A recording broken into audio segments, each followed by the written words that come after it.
been a while. You as well.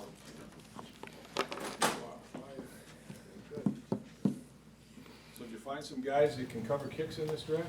Sure did. Speedy, right? Yeah, we got younger, we got faster. I mean, I'm looking at the list, and you have linebackers that are 4'5" and 4'6", and that's what you're looking for.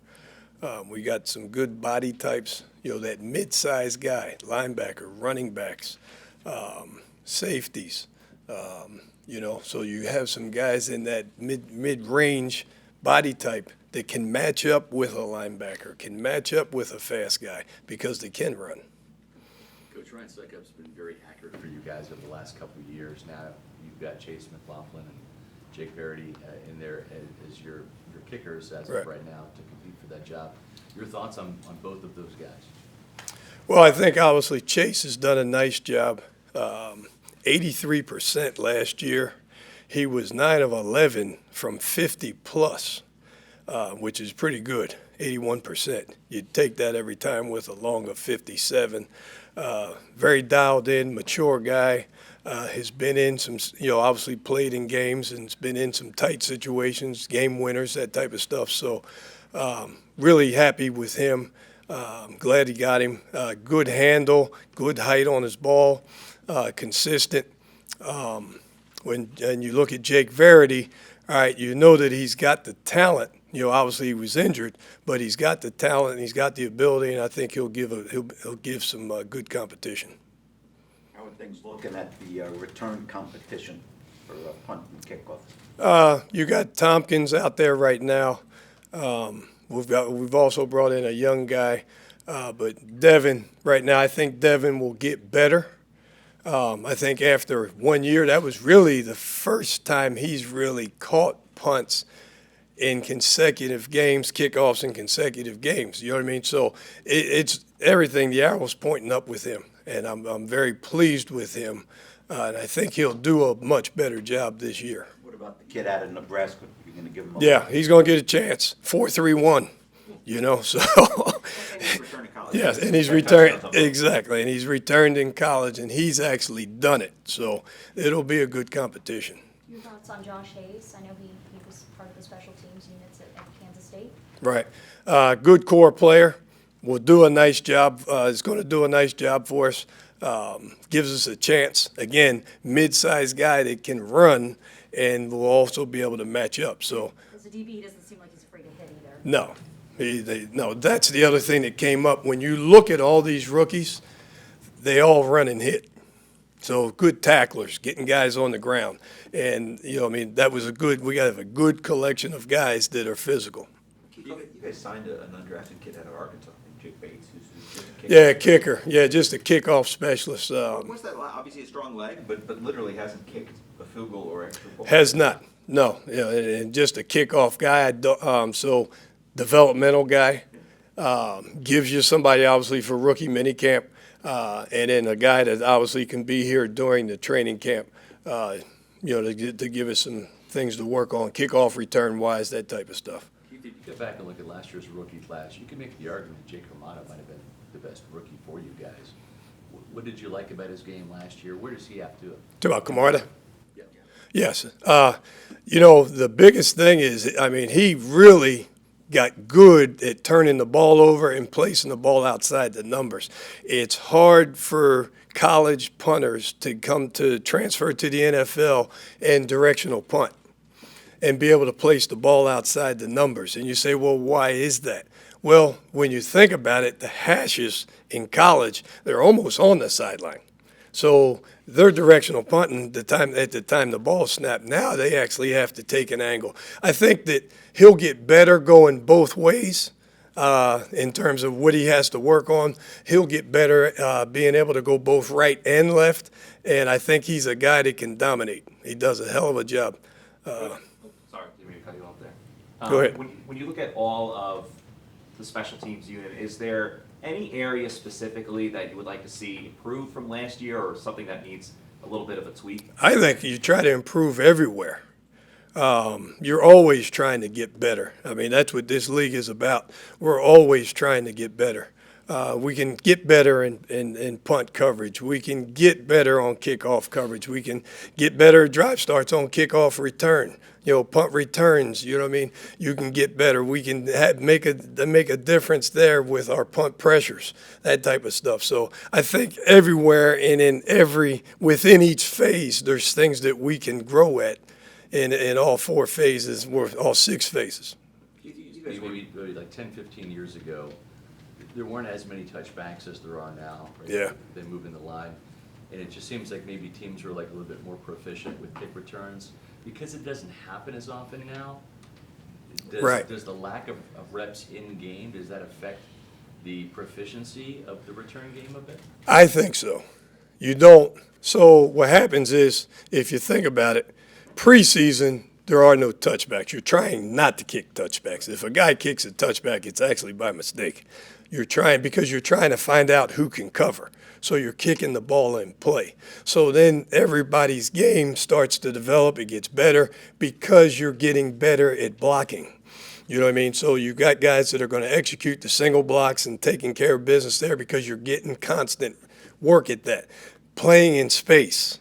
So if you don't do it live, it's hard to get good at. So I think what you're saying, what you're seeing is when you have all these touchbacks, what happens is you don't have the opportunity to really get good at kickoff return, which is what brings up about the kid from Arkansas, the kicker. When you also don't see the live foot in practice much, or you're going to wear your kicker out. So if you bring a guy in that's a young guy that's kickoff specialist, he can come in, kick off, and now that gives you a chance to develop on your kickoff return. So yes, and I'll leave it at that. Yeah, so I agree with you. A lot of touchbacks. It's harder to get good at kickoff return. Yes. How much is on the returner versus the guys that are blocking for? I mean, obviously you got to block people, right? Yeah, you know what? I think there's a really good blend. I had the opportunity to coach Devin Hester at the end of his career in Atlanta, and when Devin was in Chicago, I'm not taking anything away from Devin. Devin's a great player. Devin had a damn good group blocking for him. You know what I'm saying? So you look at any good player, whether it's offense, defense, or special teams, you can spot that player, but then you start looking around and say, ooh, damn, he was good. Yep, he was good. Okay, he could block somewhere, right? So if you got a great quarterback, usually two good tackles in there too. You know what I mean? And probably 2 good receivers and a hell of a running back. You know what I mean? So same thing, what ends up happening. You go get a returner, well, you better put a bunch of people around him that can block. So it doesn't change. It's still football. All we're doing is kicking the ball 40 or 50 yards to get to the snap count, You mentioned Trey Palmer's speed, but obviously in the return game, there's more than just speed, vision.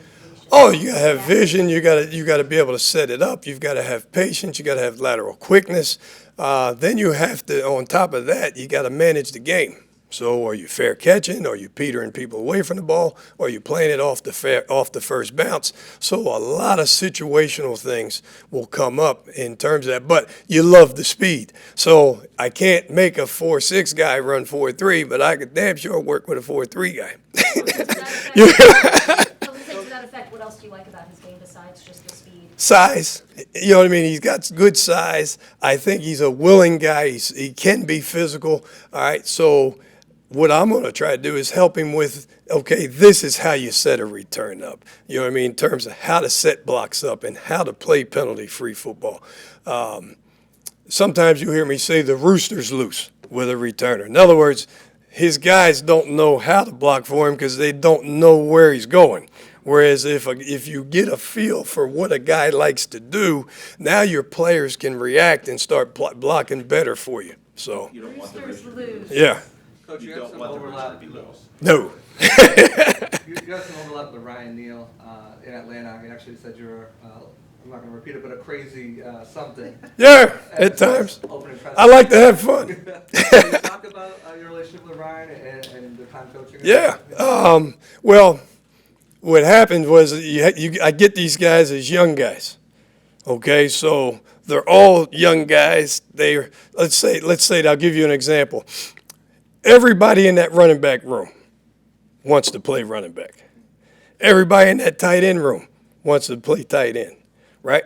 Everybody in the wide receiver room wants to go catch passes. All the DBs want to play defensive back, all right? All the linebackers want to play linebacker. Somebody's got to cover a kick. You follow me? So that's my job. So what I usually do is I'll adjust to you. So you're really telling me how to coach you. So if I say something to you and you react and you do it, fine, then I can talk to you. If I say something to you and you do your own thing, and I'll say it to you again, and the guy does his own thing. So what he's getting at is I coach with a passion, I would guess, and you know, I know this. I've got 30 years experience in this league, and so that gives me some good vision as to how to coach a guy and what he needs to know and how to teach him. And sometimes I can get a little emotional when I'm talking to you. You follow me? So the more I know you're into it, the less you see of that. But if I have to somehow find a way to spark you or to get you going because you want to be that tailback, and I want to help you be that great tailback or that great receiver. But this is the path that you're going to have to take. You're not a first-round pick. You follow me? That's what I deal with every day. You're not a first-round pick. You're a free agent or a seventh-round pick. Okay, so look here. If you get good at covering this kick, guess what's going to happen? Offense now going to want to use you. You follow me? So Zion McCollum, right? Cade Otten. You follow me? Keith. All three leading tacklers, all rookies last year. Okay? And the more they played, guess what? The more the offense wants them. The more the defense wants them. You follow me? So that's the role I get put in. So sometimes I get to coach guys that want to cover kicks, and then sometimes I have to help you cover the kick. It'd be a good way of saying that. Okay, we have Casey Rogers on deck. Thank you. Appreciate it, guys. I'll see you.